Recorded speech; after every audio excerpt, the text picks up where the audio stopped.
Bueno, yo también doy en primer lugar todas las gracias a cada uno de ustedes por estar aquí hoy esta tarde. Siempre es difícil después de comer volver a trabajar y luego más ahorita más financieros, ¿no? Es como ir a hablar del dinero, a veces es más pesado de lo que uno cree.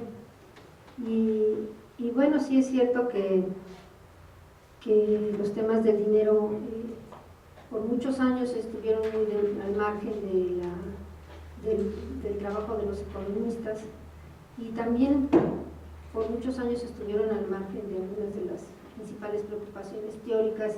de nuestros maestros del pensamiento económico latinoamericano, sino completamente al margen, sí muy pospuestas o muy vistas como un espejo. Sin embargo, sí los hubo varios importantes que insistieron en el estudio de las crisis financieras, del dinero y de las crisis financieras como una parte constitutiva fundamental del capitalismo. Y además, también es un hecho que nuestra generación, confrontada a las dos crisis, a la crisis de deuda de 1982 y luego a la crisis de 1994, ha sido forzada, casi obligada, a incorporar dentro de sus análisis pues todos los temas de estudio y análisis de trabajo de las crisis financieras y específicamente del dinero. Y eso ha cambiado en alguna medida nuestras vidas. Yo creo que sí las ha cambiado mucho. Muchos de nuestros colegas, por ejemplo, trabajaron muy fructíferamente en la banca de desarrollo, que después fue prácticamente desmantelada, y cambió mucho, porque por ahí había un economista, un colega que hoy en la mañana hizo la pregunta sobre, todo esto que nos están ustedes diciendo del Tratado de Libre Comercio, de las políticas neoliberales y las políticas de consenso de Washington, que tanto ha cambiado a los economistas y nuestra forma de ver la economía, y que tanto ha cambiado también nuestro llamado mercado laboral. Yo creo que sí ha sido un cambio fundamental. Pero a mí lo que más me llama la atención de todo eso, como les decía, es esa capacidad que hemos logrado, ese colectivo de mi generación y un poquito todos los nuevos jóvenes, de incorporar pues los temas financieros, monetarios y financieros a nuestros análisis. Y bueno, además la realidad misma con las crisis nos ha venido mostrando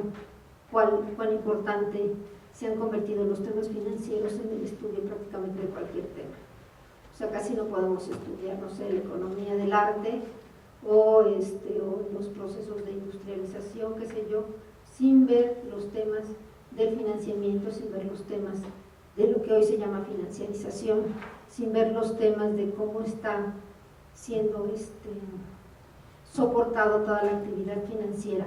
toda la actividad económica, justamente sobre esas bases financieras tan cambiantes y en amplia transformación que hemos tenido en los últimos 20 años. Yo la ponencia que la hice mucho pensando en México y Europa, ¿no? ¿Qué lecciones podemos hoy sacar a 20 años del NAFTA nosotros, cuando vamos a decir que las opciones, no las que nosotros tomamos, sino las que se tomaron por quienes dirigieron el proceso de negociación y finalmente instrumentación de todo el NAFTA, se decidieron por no hacer una zona de monetaria única?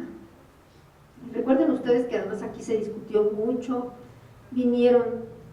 de todas partes del mundo, Guillermo Calvo estaba aplaudiendo si podíamos hacer una dolarización, había todo un movimiento muy importante de dolarizar la región, ¿no? Era claro que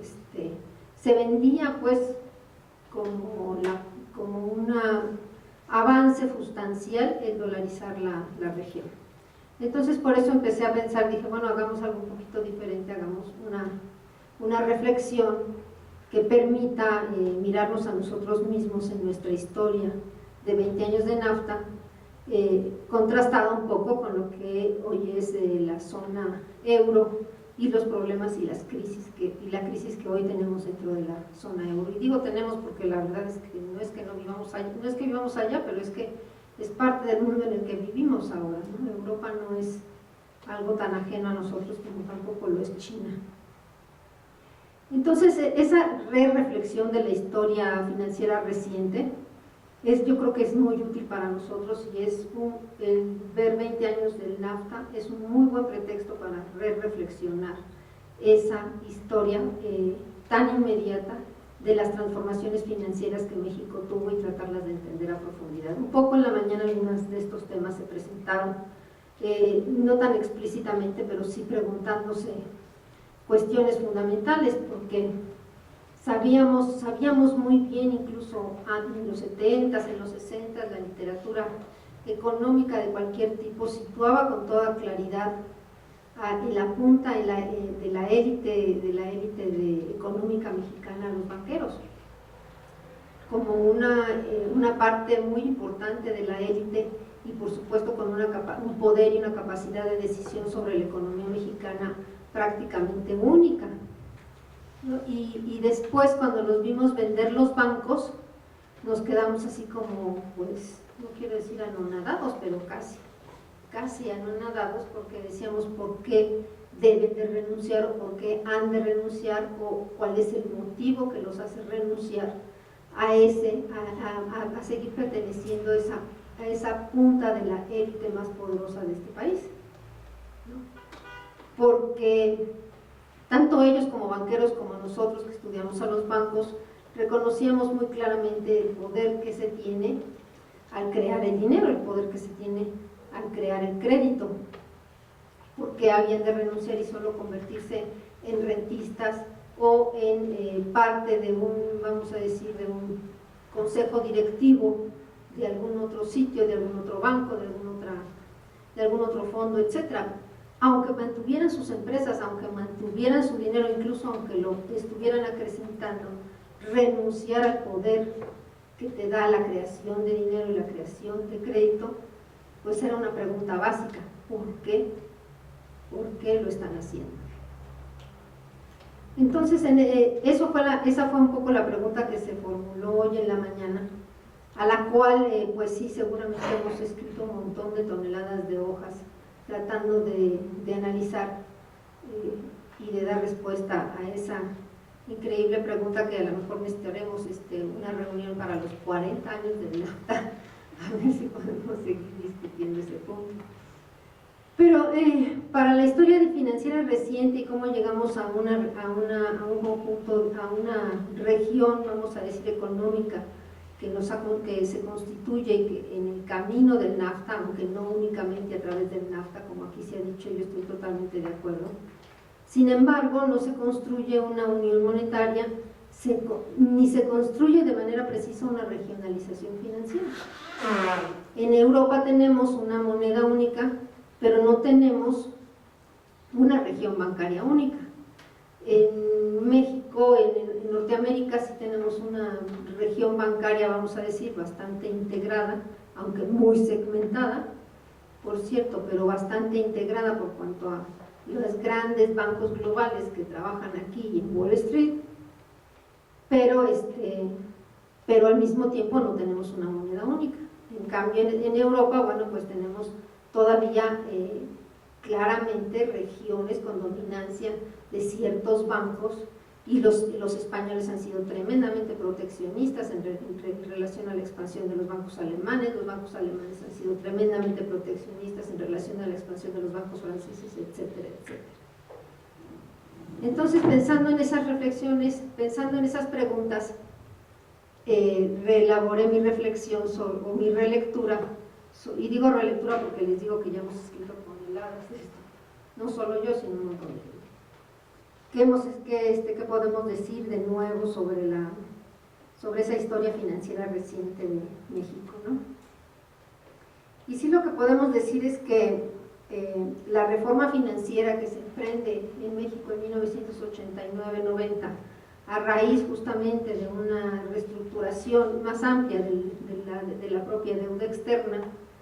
que se logra en esos años 88-89, y no es que se logra por parte del gobierno mexicano, sino que en realidad los mercados financieros, los mayores acreedores del gobierno mexicano, abrieron los espacios para la titulización de una parte importante de esa deuda a través del famoso Plan Breivik. Y con eso, pues sí, se abrió todo un espacio de reformas fundamentales, de reformas financieras fundamentales que modificaron ampliamente la economía mexicana. ¿Cuál es la diferencia que yo ubico aquí muy claramente? Cuando hicimos otra reforma financiera en la década de los 70, sí tuvimos una reforma financiera que abrió el mercado financiero mexicano, que permitió además que los bancos se convirtieran, consolidaran sus actividades, se convirtieran en grupos de Banco Universal, y al consolidar sus actividades internamente, poder emprender una expansión, una internacionalización de sus actividades, comprando bancos en el extranjero, abriendo sucursales y filiales por todas partes. Eso fue en la década de los 70. Había un proyecto en esa reforma financiera, había un proyecto justamente de que esos bancos abrieran el camino de la expansión de los grupos económicos mexicanos hacia los Estados Unidos. Y no solamente de grandes grupos, sino hasta de pequeños u otro tipo de medianos empresarios que tenían las condiciones de lograr una cierta competitividad en el mercado financiero, especialmente en la economía norteamericana, en el mercado interno de los Estados Unidos. Sin embargo, ese proceso fracasa contundentemente, como todos ustedes lo saben. Los bancos mexicanos que se habían internacionalizado hacia otros países, que habían expandido sustancialmente sus actividades, pues no lograron tomar el tamaño, la talla, a pesar del incremento muy acelerado de los préstamos que estos bancos estaban haciendo al propio gobierno de México. De manera que la crisis de deuda en realidad acelera esa que se produce después de esa acelerada globalización financiera en los 70, pues en realidad conduce a estos bancos, a los grandes bancos mexicanos, a fracasar ese proyecto de reforma con esa consolidación interna y esa expansión internacional que habían alcanzado, y los lleva a la quiebra. Como saben ustedes, pues quebraron de dos maneras, ¿no? Fracasaron en primer lugar porque no lograron que las empresas mexicanas acompañaran esa internacionalización de los bancos.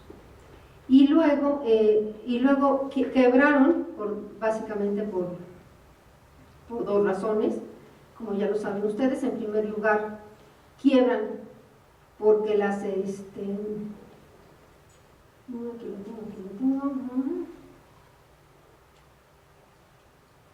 Bueno, en primer lugar, quiebran por la política de dolarización que había tenido el propio Banco Central en la economía mexicana. Tenían un desbalance en su balance, tenían una parte de sus pasivos muy dolarizados, los activos no estaban dolarizados, de manera que cuando viene la devaluación de 1982 se crea el famoso MEX dólar. Y con el MEX dólar, pues no había manera, de ninguna manera era posible que los bancos con su capital enfrentaran las pérdidas que estaban teniendo en sus balances. Y en segundo lugar, quiebra porque no pueden continuar con su proyecto de internacionalización y de expansión hacia el extranjero. Y quiebran en tercer lugar además porque uno de sus grandes deudores, que es el gobierno mexicano, porque ellos habían estado participando muchísimo en el crédito sindicado que se le dio desde el extranjero al gobierno mexicano. Entonces ellos, como acreedores de créditos sindicados, pues también estaban perdiendo una enorme cantidad de los negocios, que a diferencia del Citi y de otros acreedores mexicanos extranjeros no tenían la potencia para enfrentar la moratoria que había tenido el gobierno mexicano. Entonces, bueno, son estas varias razones las que llevan a la quiebra de los bancos mexicanos y por supuesto a la nacionalización que ya conocemos.